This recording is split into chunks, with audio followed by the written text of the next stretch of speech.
नमस्कार, मी अनिल उपाध्ये. शिवसिद्ध बातमीपत्रात आपलं स्वागत आहे. पाहूया आजची बातमी.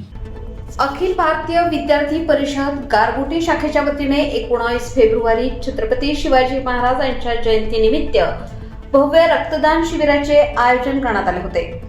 या रक्तदान शिबिरामध्ये विद्यार्थी व कार्यकर्त्यांनी उत्स्फूर्त प्रतिसाद देत मोठ्या संख्येने सहभाग नोंदवून रक्तदान केले.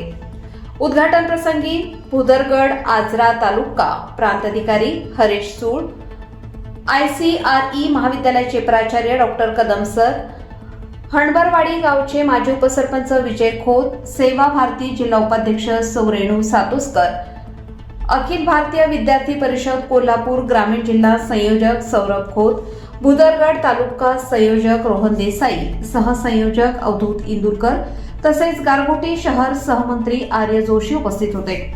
प्रमुख मान्यवरांनी छत्रपती शिवाजी महाराजांच्या प्रतिमेस अभिवादन करून दीप प्रज्वलन केलं आणि रक्तदान शिबिराचे उद्घाटन केले. या शिबिरामध्ये 49 विद्यार्थी व समाजातील नागरिकांनी रक्तदान करून सामाजिक बांधिलकीची जाणीव व्यक्त केली.